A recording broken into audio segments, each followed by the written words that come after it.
Okay, it's starting. I'd like to welcome all of you to my speech today. As Americans face financial crisis where citizens are losing their jobs and losing their homes as a result of corporate greed and political indifference, we must take our financial survival upon ourselves within our community. With jobs being scarce and energy prices on the rise, food and other necessities and costs of living remaining elevated, how are the citizens of this country expected to make payments on our debt, put food on our tables, educate our children, and afford the gas needed to earn a living? A fellow student and I were discussing our dilemma, and he brought up an interesting point.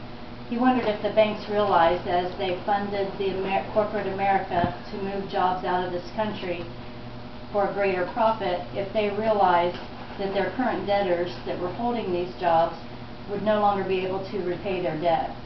I question what the banking industry is doing to help us as borrowers repay our debts. Our government, in an effort to help the economic climate by disbursing $787 billion, has enacted the American Recovery and Investment Act. I will share with you how you can learn more about the Recovery Act and possibly benefit from it. Let me start with the Recovery Act. According to the website recovery.gov, much of the funding is going to the state governments, who will then disperse the monies through grants, subsidies, contracts, and loans. I've listed this address so you can research the site for opportunities that may fit your skills. Ironically, as I attempted to go to the various highlighted sites on this page that were supposed to list the federal opportunities available to us, the site kept taking me to the same page. So I wasn't able to find out what those opportunities are for the federal government. However, from this site, you can look state by state and see how much money is being dispersed and to whom it's being dispersed. When I clicked on Indiana, I found that $100 million was being given to a company to renovate and modernize the federal buildings in Indianapolis, while an additional $8 million is going to the architects and engineers working on these projects. While these two projects will create many jobs, how many individuals will actually benefit from this huge sum of money being spent? Through this site, I was also able to click on a link to the State Recovery Act that took me to a page where I could choose a state to research opportunities available to you and to me. The Indiana site, invest.in.gov, is the site that provides access to Hoosiers on how the funds are being dispersed. On this site, I found where you can access the 407-page American Recovery and Reinvestment Act. The address is listed here for you. On this site, I also found projects where you could place bids. However, from what I could tell, most of the deadlines have passed, so you'll need to keep an eye on this site for upcoming opportunities. You can also reach through this site competitive grant funding opportunities that you may be eligible for. I also listed this address for you to research. In looking through this site, I believe it will be difficult for the average American to be eligible to obtain any of these grants. So what do we do to make a living? I believe we have to create our own jobs and support others within our community doing the same. For my husband, he is still employed because he is self-employed. He has two businesses, a painting business that he has operated for 19 years and a paintball recreation field we have operated at our home since 2005.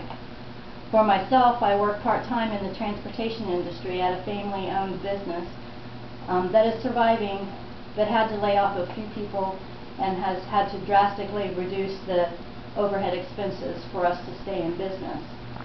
Many businesses in the transportation industry that have been lucrative for a long time had to close their doors because of the gas prices and the bank insolvency that hit the industry hard.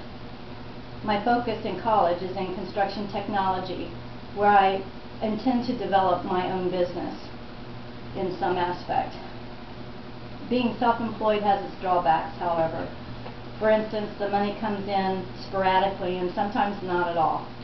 At other times it comes in abundance, so you have to learn to apply your monies and budget them to cover the downtimes.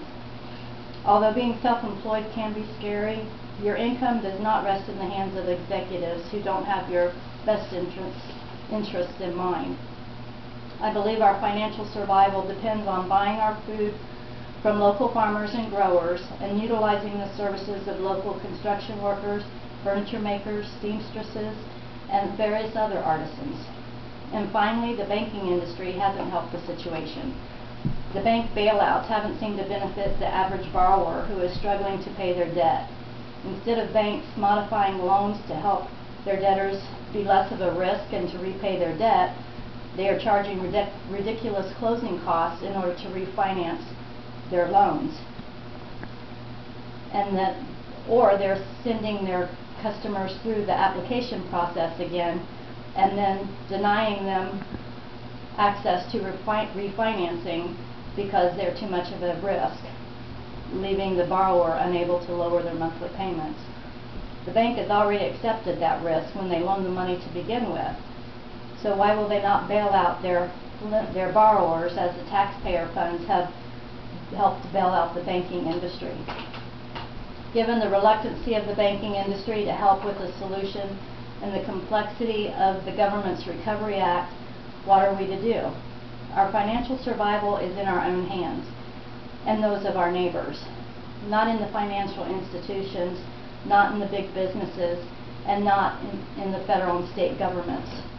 You and I have to make our own way and support the locally owned businesses within our community.